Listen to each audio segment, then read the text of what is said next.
Whitaker, who's here to talk about his new book, The Afterlife of Malcolm X, an outcast turned icon's enduring impact on America. Mark has quite an accomplished career in the news business and as an author. Early on, he rose through the ranks at Newsweek to become the top editor, running the magazine from 1998 to 2006, the first African-American leader of a national news weekly. He later moved to NBC News, where he served as Washington bureau chief, then jumped to CNN Worldwide, where in the early 2010s, he was executive vice president and managing editor.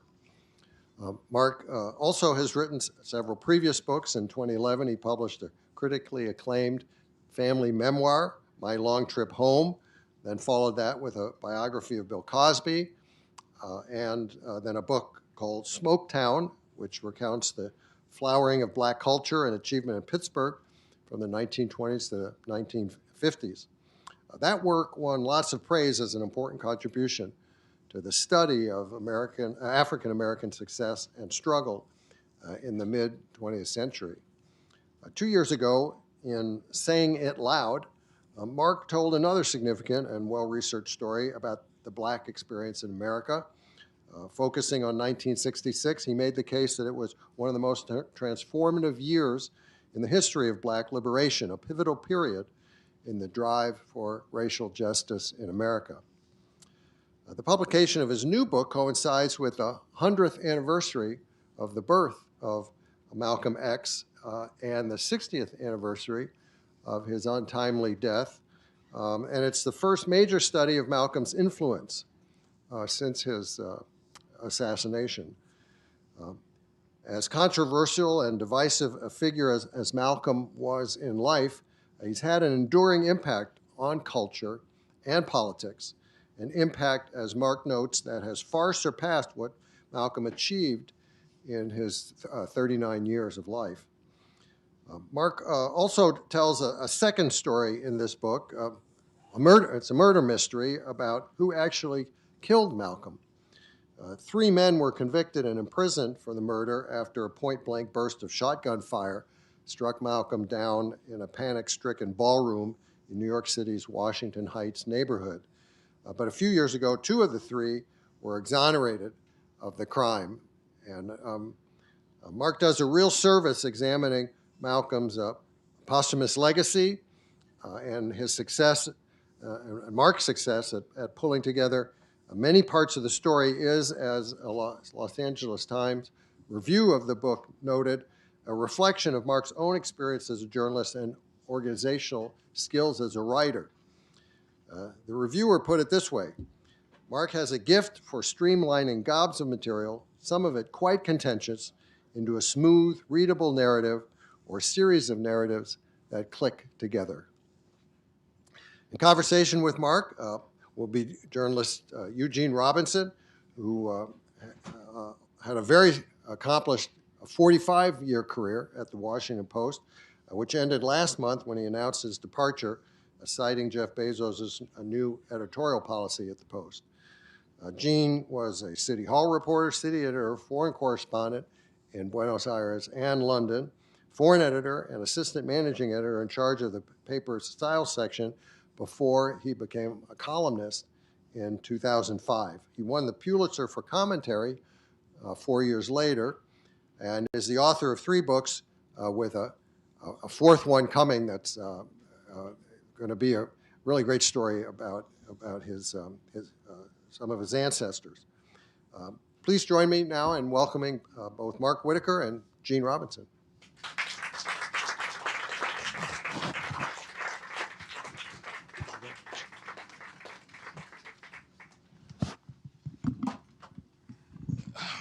Well, thanks, Brad, and hello, everyone, and welcome. Thanks for coming out. I actually succeeded Brad as South America correspondent for the Post, so I tried to replace him. Mark, welcome and congratulations on the book. It's terrific, and I love the way you do both. You talk about what Malcolm means today, and you give us the murder mystery. How did you decide to do that? And what was that flash of inspiration? Well, first of all, Brad, thanks for having us. Gene, thanks for doing this. Thanks everybody for coming. Well, as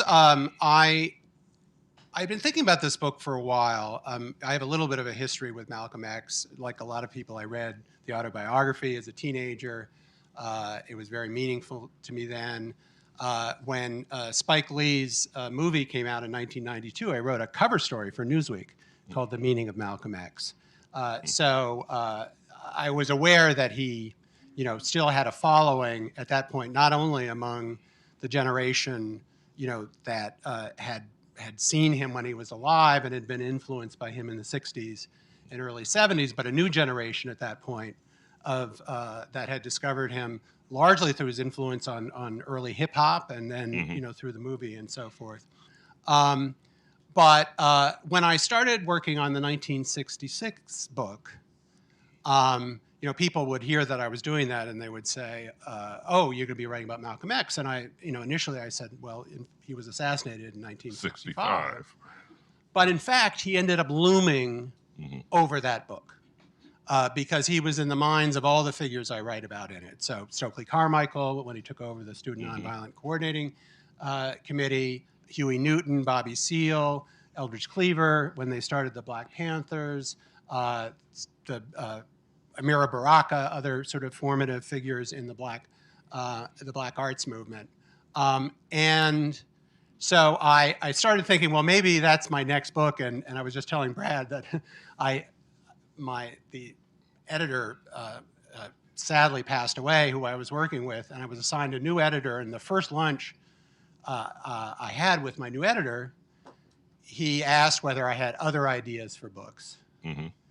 And I said, well, I think maybe there's not a book. And the next day he emailed me to point out that the anniversary of Malcolm's birth was going to be in 2025. So, and asked whether there's any chance that I could actually get the book done by then. I hadn't even finished. I was halfway through writing the other book. But it kind of made sense, and I thought, well, if my training as a journalist, sort of trained me to do anything. Deadline is your friend. But this was also the time. So this is 2020, 2021, when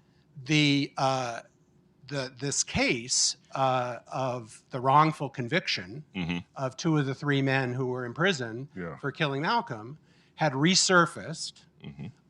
First through a documentary that aired on Netflix called "Who Killed Malcolm X," that led the Manhattan DA, Cyrus Vance Jr., to reopen and reinvestigate the case.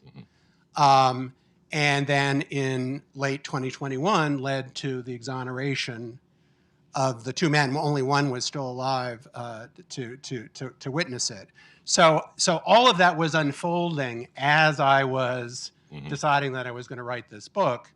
And it also happened that there was a figure a journalist who I had worked with at Newsweek, who named Peter Goldman, who was known to us as a sort of, the dean of the great front of the book writers on politics and civil rights.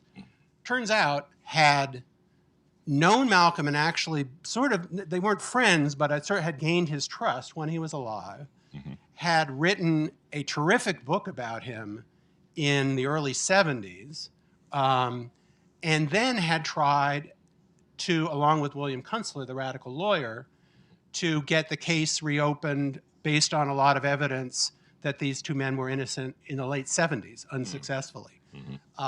So between those two, I knew that was also a story I wanted to tell. It's fascinating. When you were young, do you remember Malcolm at all when you were alive? Do you remember? No, I would have been. I was born in '57, so I was 8 years old when he was assassinated. Yeah.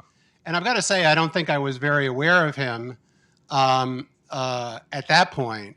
But the autobiography had a big impact on me, right? So. I have my dad was black, my mom was white. They split up when I was pretty young. My mother was a college professor, so she, as a single mom, raised my brother and me in small college towns, right? So I had not had the black urban experience that Malcolm writes about in his book.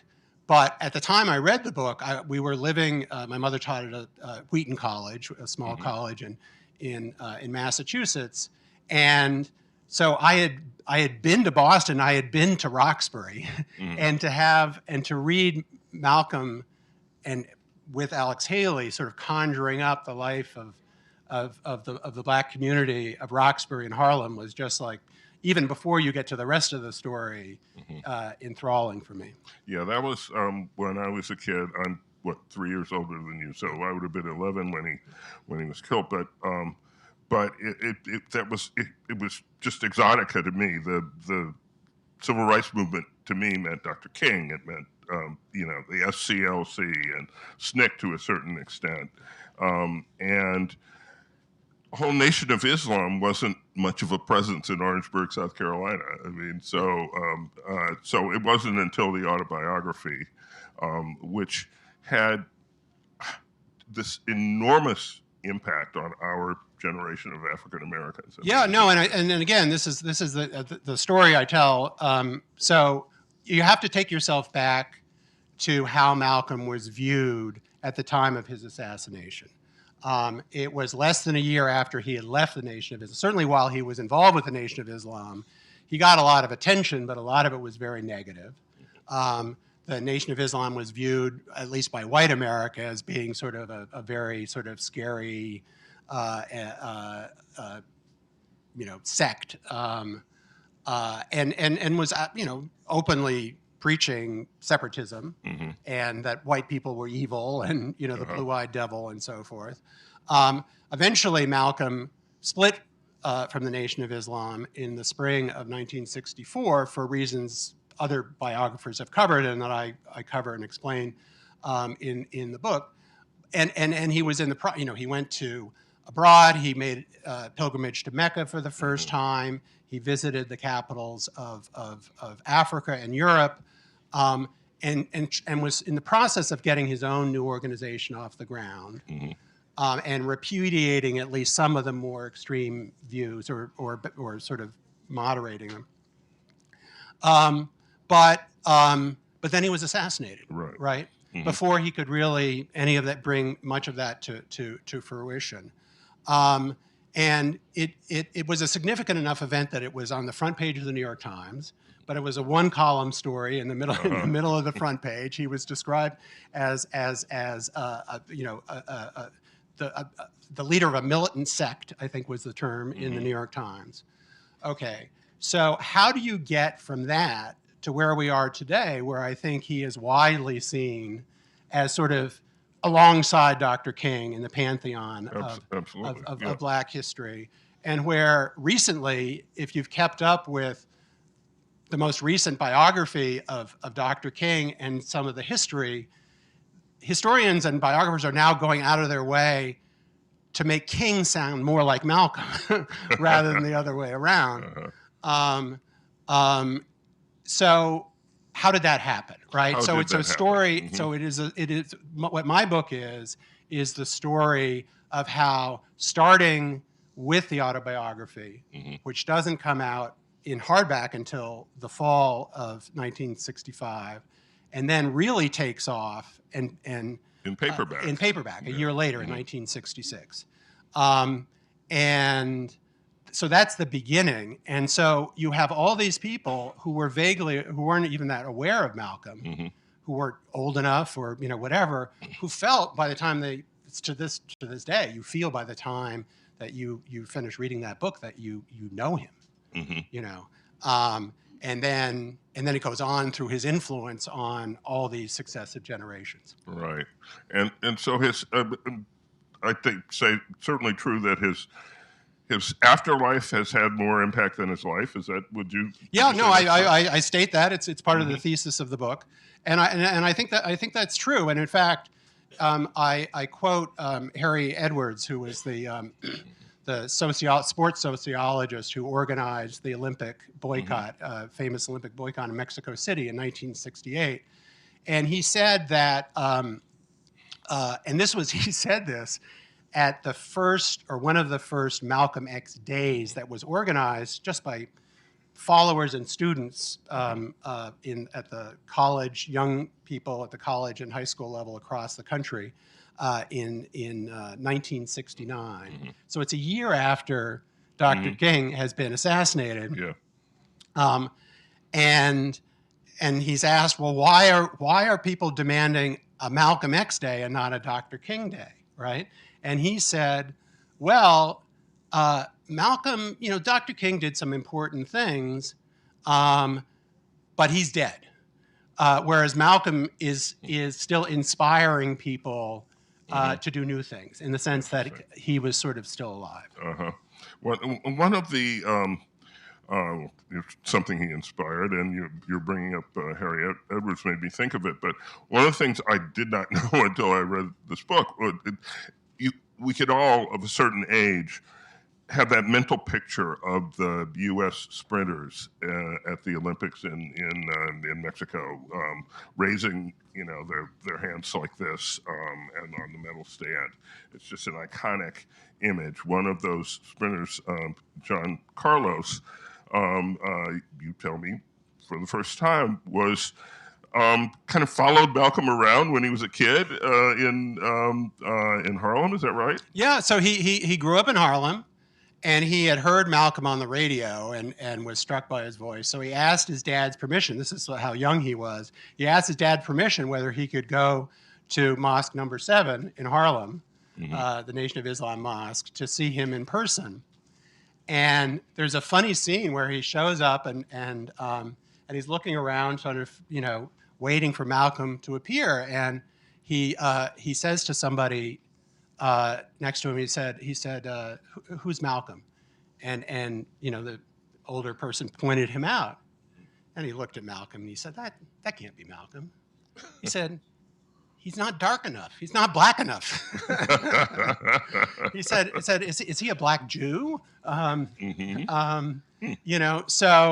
then he really sort of started literally following him around. He would wait for him to come out of the mosque and he'd kind of lope around after him.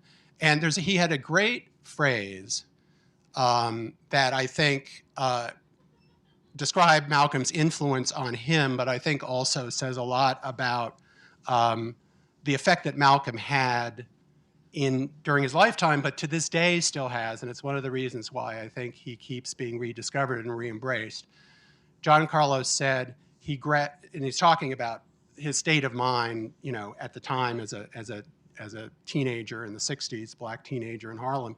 He said, he grabbed hold of my frustrations and turned them into logic. Right? Yeah. And this is a thing that I think anybody who to hear Malcolm described but in the press during his lifetime, if you have never heard him speak, you would have thought that he was sort of a scary, fire-breathing sort of figure. But actually, he was, to hear him speak, and you can go on YouTube to this day and hear some of his most famous speeches. They're very powerful, but they are so intelligent. They are sort of so to the point. And it does make you feel, Sonia Sanchez, the Black arts movement poet, describes seeing him speak for the first time outside of Michaud's bookstore in Harlem, the famous nationalist black bookstore in Harlem, on a rainy day. I think she was a school teacher. She was volunteering for CORE. She just decided she would go and sort of see what was going on, check him out. And she just, she was in the audience listening to him and just found herself nodding, saying, yeah, that makes sense. That makes sense. That's logical. And the other thing that people said then, many people said, was that he had this ability to say things that they felt they didn't have the courage to say or even the words to say. And you think, we can talk about later about the lessons for today. But as you know, there's a lot of discussion going on today about how should people communicate, right? Like, what are the failings of political communication that have led us to where we are today? But in any era, a figure, whether a politician or an activist or whatever, who can make people feel not only that, oh, I agree with that, but that person is saying what I want to say. What I want to say, or what I haven't quite been able to formulate, but it's that's fascinating. He had that talent. Where did that come from? That's just? Oh, well, that's a good question. So, his parents, he had a very sad childhood in a way, but it's very interesting.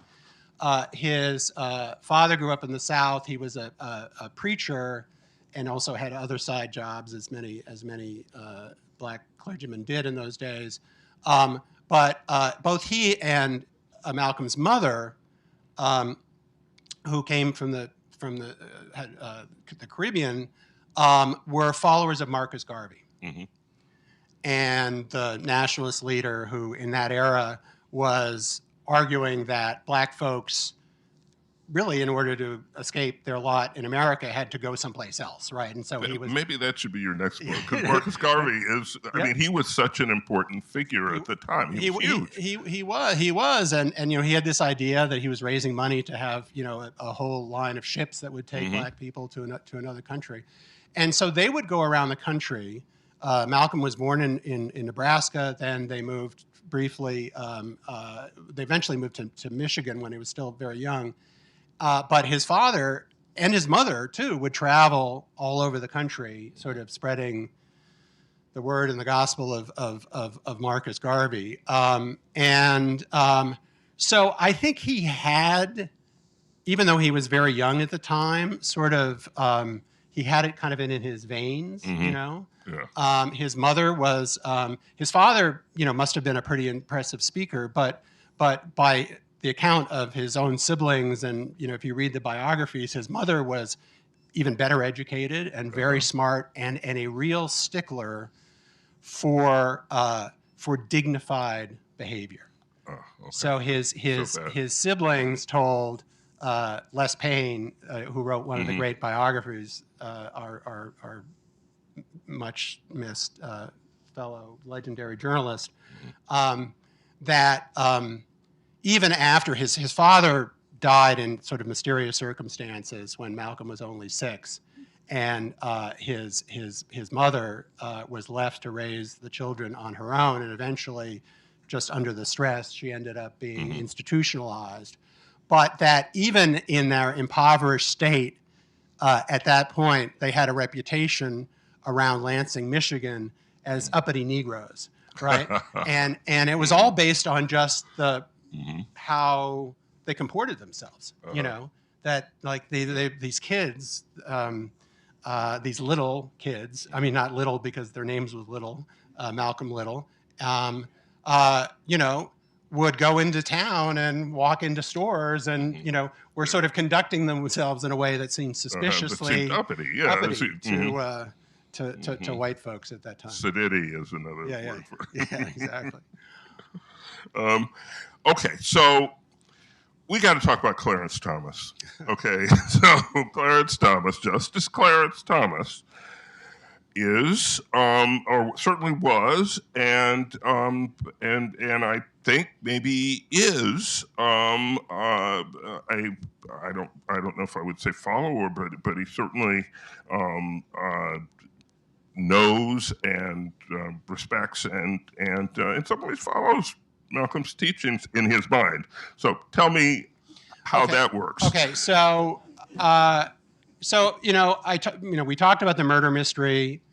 We've talked about the influence that he had on sort of successive generations.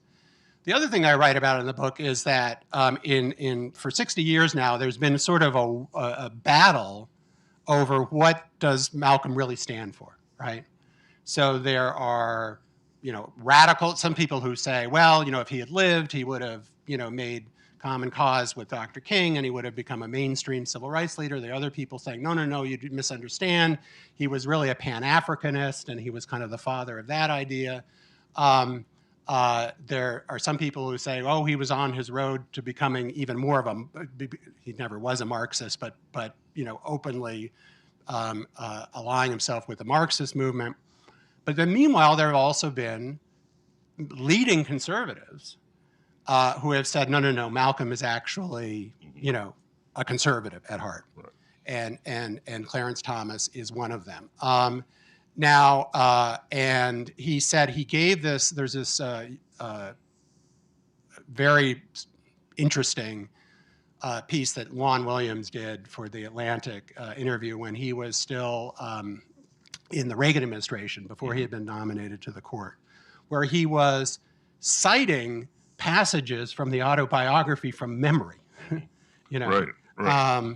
And then when he was nominated and confirmed to the Supreme Court, there were another series of pieces where people talked about how important Malcolm had been to him. Mm-hmm. Right. Now there are some people on the left who think that this is ridiculous. How could Clarence Thomas possibly view Malcolm as a hero? I actually think that, as you say, in his mind, he does. So what parts of Malcolm's message does Clarence Thomas respond to? Okay, one of them is just Malcolm was a real believer in self-help and self-reliance, mm-hmm. right? So he was saying he was skeptical about how much the U.S. government and white people in general, how committed they were to really black advancement, legal and political and economic. And so he basically said, to the degree that they could, that black folks had to organize themselves to form their own businesses, mm-hmm. Politically to use whatever voting power they had to establish sort of, negotiating power, mm-hmm. as opposed to expecting, political, equality.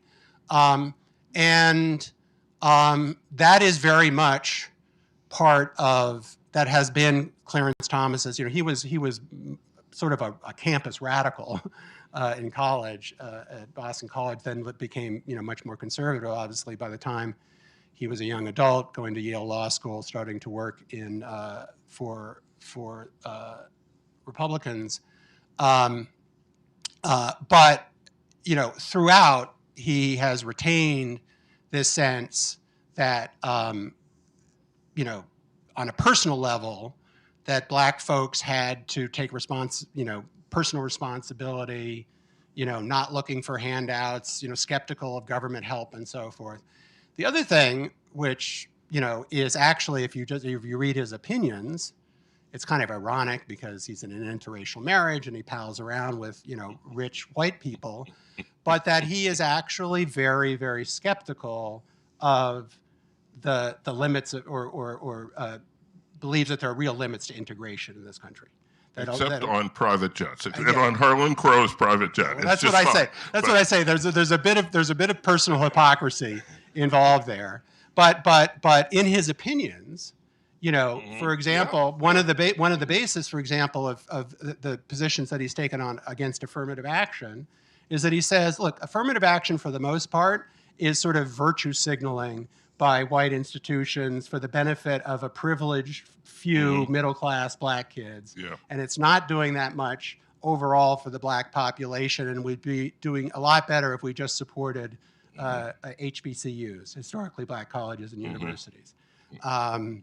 Anyway, so, and he's not alone among conservatives. Shelby Steele, who's another, pretty well-known black conservative, also, argues that Malcolm was a conservative. Yeah, it's just more about Clarence Thomas, actually. I mean, because it's really hard to get past it. Forget his own hypocrisy for a second, but it's essentially a black nationalist argument. It's an argument against integration. This is a radical position of self-sufficiency and self-help. Yeah, which honestly was never completely realistic, I think, given the minority status, but also I think when you actually look at it, and again, getting back to like why has Malcolm resonated over the decades? Well, one reason is that, to the degree that Dr. King stood for the hope of full integration and equality at some point, and Malcolm was skeptical about that, you have to say that we're still closer to Malcolm's analysis than we are to Dr. King's analysis, right? And I think I would also argue that right now, the self-help part of Malcolm's message is newly relevant in this period of backlash against affirmative action, DEI, et cetera, et cetera. So, I mean, Malcolm would not be surprised by what's going on now. No, he would not be surprised. He would not be surprised. Would you go so far as to trace that intellectual line all the way, trace Malcolm back to Booker T. Washington and Dr. King back to W.B. Du Bois? No, and it's interesting. That's absolutely right. That this is a debate that's been going on within Black America now for a century and a half, and anyway, we can get into it. No, but honestly, the reason it continues to be a debate is that it's not settled. And that every time we seem like a little bit closer to, a society where race doesn't matter. All of a sudden it matters again. All of a sudden it matters again. Yeah. So we're going to open it to questions soon, but how did doing this book, what did it do to you? What was your experience of doing this book like? And did it change your views? Did you look at things in any sort of different way after getting so deep into Malcolm and his influence? Well, I think the thing that I just think about in terms of what's going on now, is, about leadership, qualities of leadership, right? So here was Malcolm who, sort of came up through this very, very small, marginal organization. And honestly, if he hadn't joined the Nation of Islam, it would have remained much smaller than it was. He was largely single-handedly responsible for attracting new members. And then he sort of outgrew it. You can talk about all of the conflicts with Elijah Muhammad that led to it. But essentially, it boils down to he got bigger than the organization. But he was still on his own. He didn't have, the institutional, backing that Dr. King did coming out of, the church in the South, and that, the other civil rights leaders of the time had in their organizations. And yet people followed him, right? And they followed him during his lifetime, and they are still following him 60 years later. Why? So what are the qualities of leadership that create that response?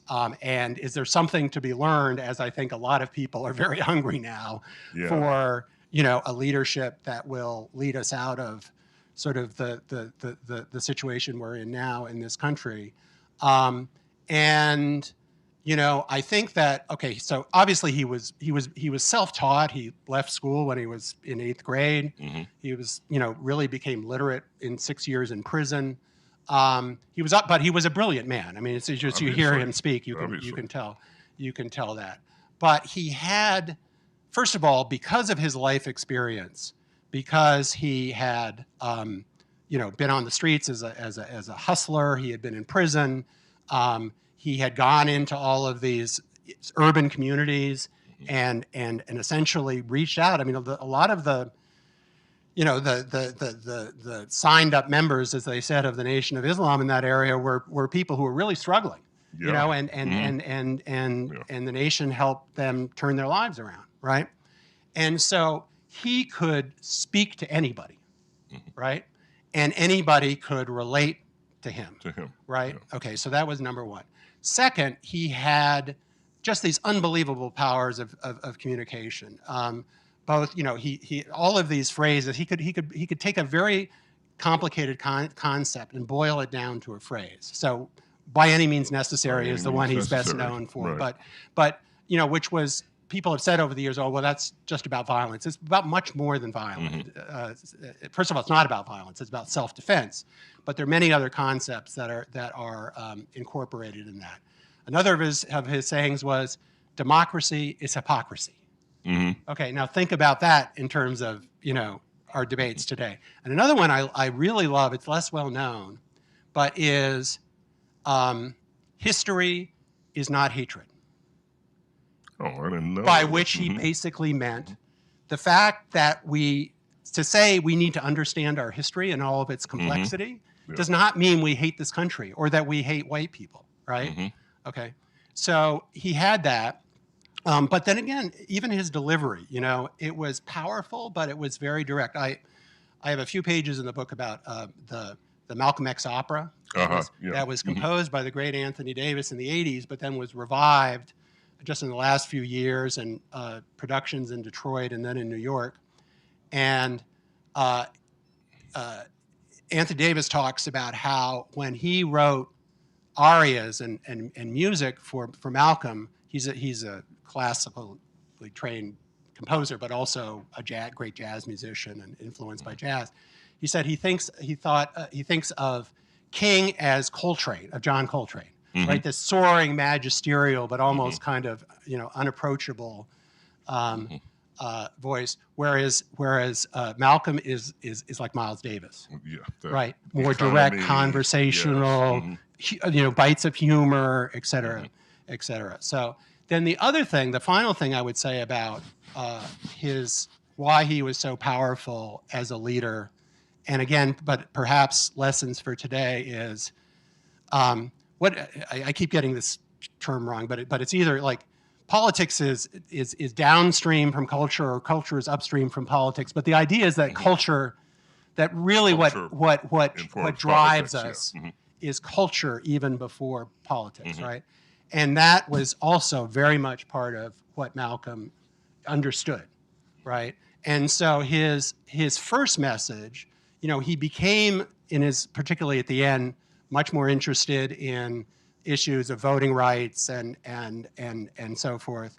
But before he even sort of got to that, he said, black folks, there has to be a psychological revolution that involves, pride, dignity, et cetera, believing in yourself, self-worth, and a cultural revolution, which is we have to have and be proud of and embrace our own history and our own culture before we even get to like the politics of today. And that's one of the reasons that he's been over the decades such a hero, not just to activists and to politicians, but to artists.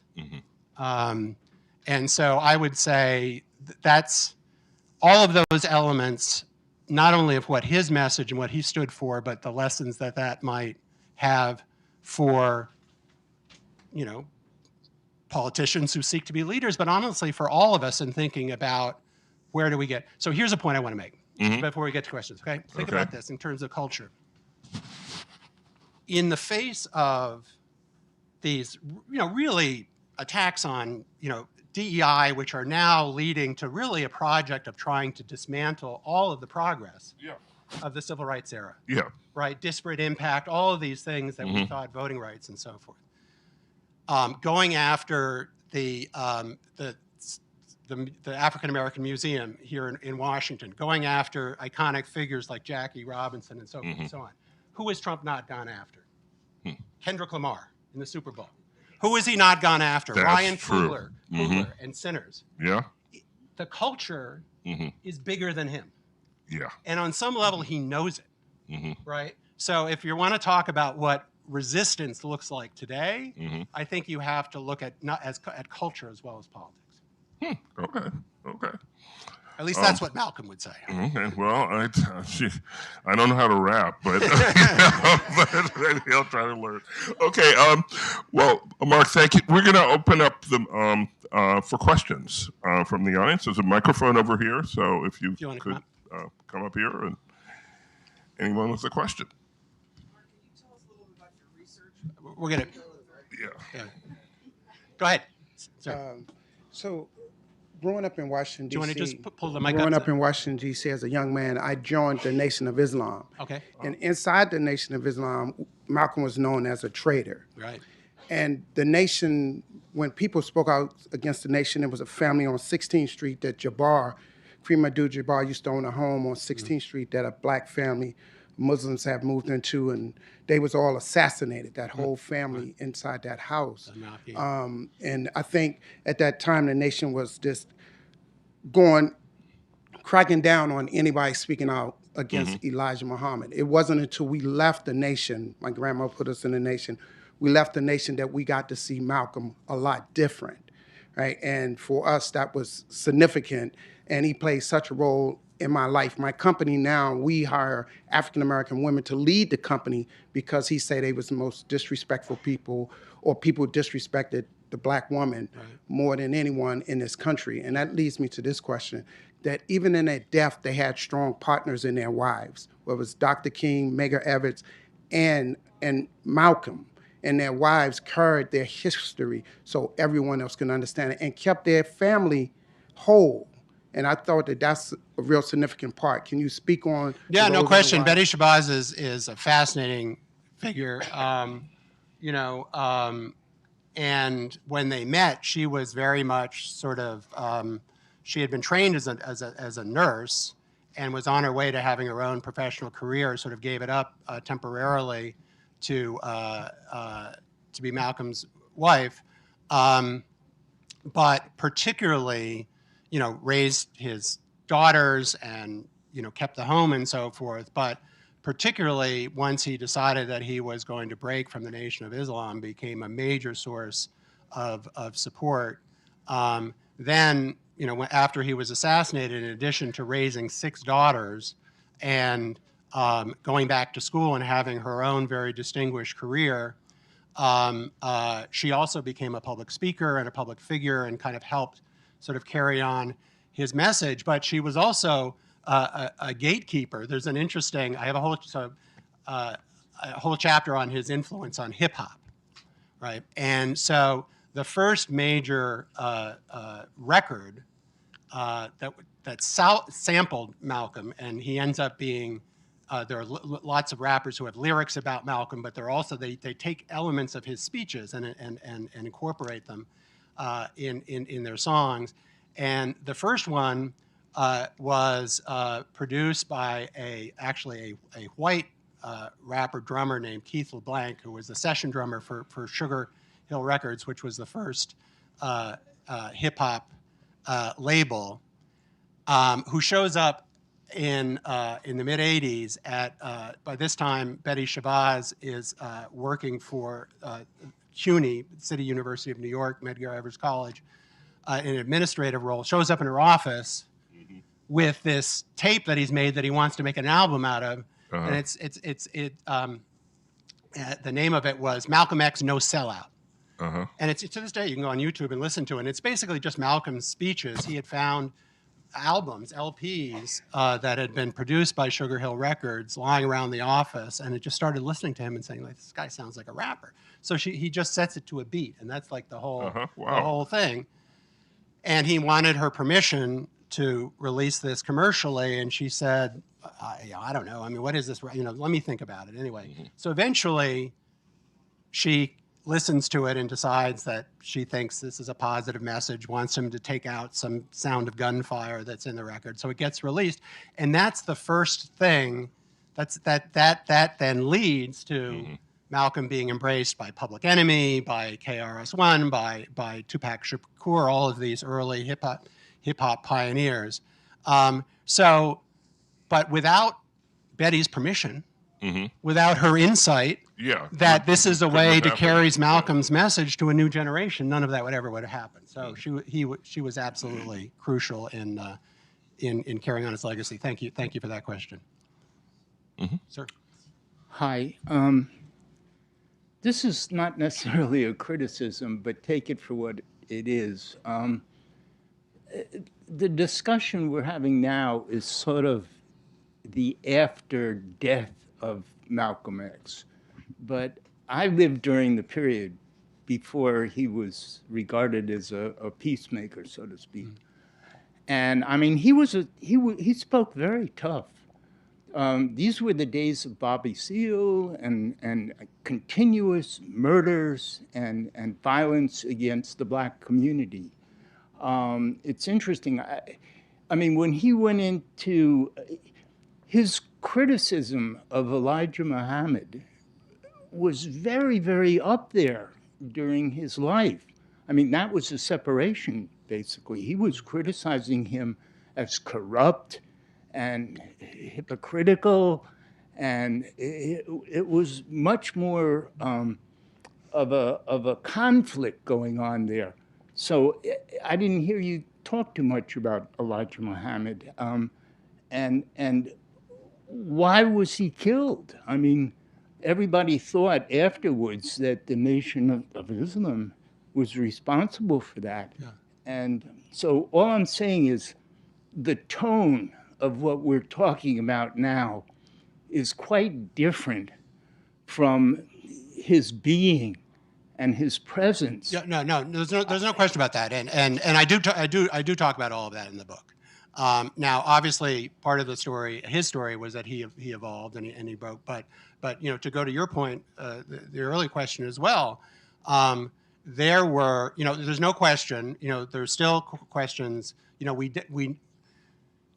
Getting back to the murder mystery. So the theory of the prosecution at the trial that took place a year later was that the hit had been organized out of the Harlem Mosque, but without direction from Chicago and Elijah Muhammad, right? Which really was probably the most implausible scenario of all of them. Yeah. It turned out eventually, we learned, over a period of decades, that the gunman came from Newark, right? There were 5 of them in all. But still, the question remained, were they given orders by Elijah Muhammad? Did he know about it? How much did the FBI know? How much did the CIA know? I get into all of that in the book. There was no question that Elijah Muhammad wanted him dead. He did call him the chief hypocrite, as you said earlier. The dynamic, I think, that was set up and that I talk about in the book was that it was almost like there was a competition that was created among the various mosques and the Fruit of Islam security forces in the various mosques to, like, who could get to him earlier, right? So there were a group out of the mosque in Philadelphia that were out to get him. His house was firebombed, we now know, at the order of the security chief in Harlem. And there is a thought that Elijah Muhammad deliberately created this competition but wanted his own deniability, right, in terms of order. But even as late as 2017, 2018, when these documentary filmmakers started going back to Newark, the documentary that led to the reinvestigation and the exoneration, the initial point of that documentary was that the man who had fired the shotgun that killed him, I mean, the ballistics afterwards showed there were 3 guns involved, but the kill shots to his chest were from a shotgun, was still alive and living in Newark in plain sight. He had a new name and a new identity and so forth, and was still being defended 50 years later by people in the community and members of the mosque there. So anyway, so by no means do I think or argue in the book that he evolved into this sort of moderate, peace-loving sort of, preaching peace and understanding, because that was never him. And all of the conflict that existed at the time and still exists in the fights that people still have over what he stood for, all of that I write about. No so question. What's your best conclusion as to his death? What after your research and so forth? What have you? Well, like I say, I'll just do this very quickly because I want to get other questions, but because it's complicated. There's no question that the gunman who did it came from New Jersey, from the Newark and Patterson mosques. There's no question that there was very little security and police protection. Some people say it was at Malcolm's request, but that looks suspicious, given that his house had been firebombed a week earlier, and people knew that his life was in danger.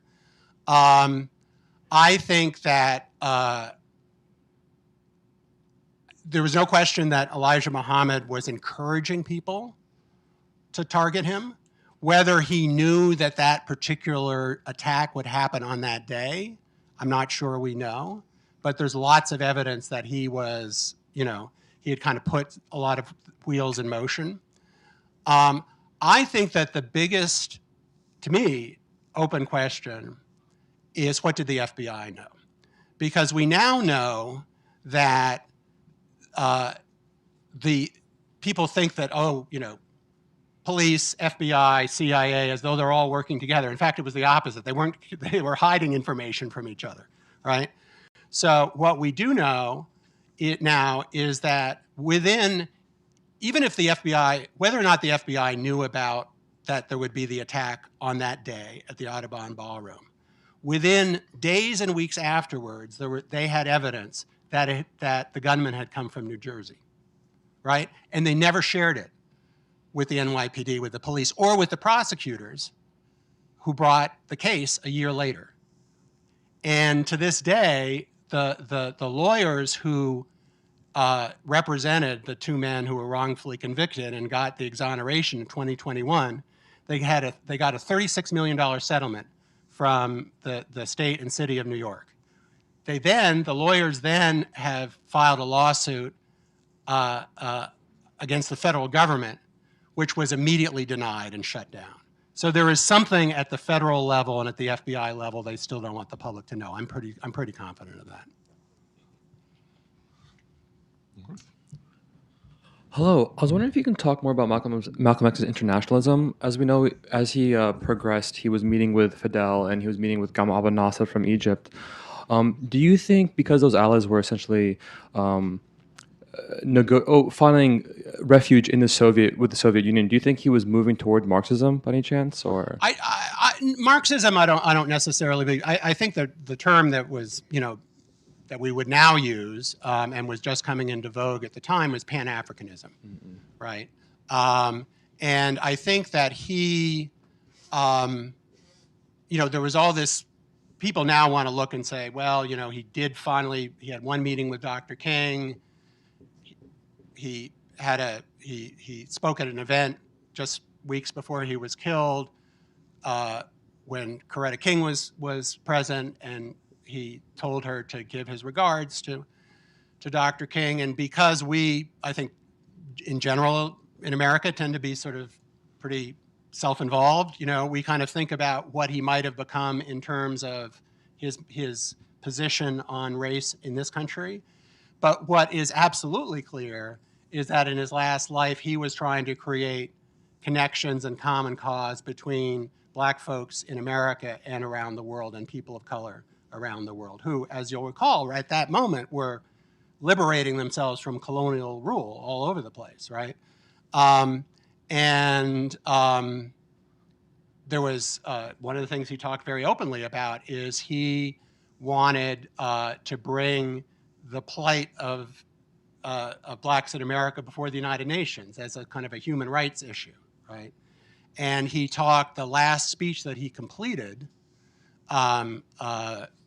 was at Barnard College 3 days before his assassination, to college students, majority of them female, some of the Columbia guys that come across the street, faculty, and so forth. And he said in that speech, I come to you not to talk about the racial struggle in this country. I come to talk to you about the human rights struggle around the world, right? So I think it's one of the things I get into, but it's a very rich topic. Both, we still don't know if he had lived, how far he would have gotten with all of that. But in terms of what he was trying to accomplish and what relevance it might still have today, that was definitely part of what he stood for. Thank you. Yes, sir. First, I just want to say I read the autobiography of Malcolm X by Alex Haley, blown away. Then I read your book, the continuation, and from what I've read so far, I'm blown away. It's one of the books I can't put down. So my question goes back to the comparison between Malcolm and Martin Luther King. Martin Luther King coming from the have, and Malcolm coming from the have-nots. And that thought process kind of transcends even till today. Wherein education is a thing. Should I go to college, or should I, what should I do? How do you see that evolution from when the 60s to now, not only with education, but just from those who have and those who don't have? And I speak more so because Malcolm actually was present during the Civil Rights March, even though he spoke against it. And you mentioned that in your book, which I was like, He kind of snuck in. Yeah, you snuck it in there. Yeah. So I thank you for that. But what are your views on that? Well, both of them, both Dr. King and Malcolm were big believers in education. There's no question about that. There's a funny story where Malcolm, when he was still running the mosque in Harlem, he used to drive around town just checking things out in his blue convertible, and he sees some kids playing cards or craps or something from the Schomburg Center in Harlem, right? And he says, "Do you brothers know where you are?" And they, said, "That's the Schomburg Center. Like, you're out here playing craps. You should be in there learning, And he talked about how reading changed his life. He really became a serious reader in prison. But I think, to get your point about haves and have-nots, Malcolm, I think, both in terms of the style of communication that I talked about earlier, but also his life story had a credibility, frankly, with folks in the inner city that even Dr. King did. Like Dr. King, they might have admired, but Malcolm they thought was one of them.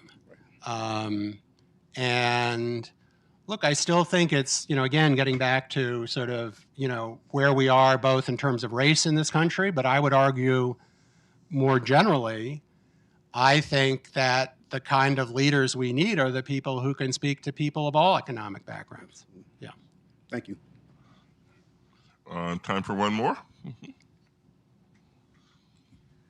Mark, I was just hoping you could tell us a little bit about the research for this. Were you able to talk to his family members? Were there FOIs involved? Were there research? Yeah, so I didn't. The family, the daughters were aware, and I offered to talk to them, but they, for a variety of reasons, didn't want to, which is okay because it's not really a family story. There are still figures alive that I was fortunate to talk to: Harry Edwards, Clarence Jones, who is Dr. King's lawyer, but became close to Malcolm. Some of the journalists, Peter Goldman, who was a major figure in the book. I did, more than probably about 10 hours of interviews with him. Luckily, there are. Well, not luckily, because there's a lot of bad stuff there, but the FBI files, there's much more that's available now that wasn't available then. So what we have found out that we don't know now came from that. I read the entire court record of the trial, and it was so. It was so fascinating that actually I have a chapter just on the trial in 1966, where some of the back and forth. First of all, the one gunman who had actually been involved in the hit changed his testimony in the middle of the trial to try to get the other guys off because he knew that they weren't guilty and he felt, he was worried that they were going to be in prison. The problem was that he refused to give any information about who his accomplices really were. And that all played out in public on the stand. And there were news accounts about it at the time, and it's been discussed in some of the other books and biographies, but nobody had actually gone back to the actual original transcript and just show. And it just makes for fascinating reading. And I was reading this, and I say, I've just got to put this in the book, because it kind of puts you in the courtroom, right? So, but I had to make a lot of choices because I had a lot of ground to cover, and it wasn't. It's not a biography in the sense that I had to have the responsibility of having to document every part of his life. So I really had to choose the research and the reporting that I thought was sort of relevant to the story of the afterlife. Thanks. Okay. Thanks, everybody. And thank you, Mark. Congratulations on the book. Okay, thank you, Steve. Thanks for coming. Copies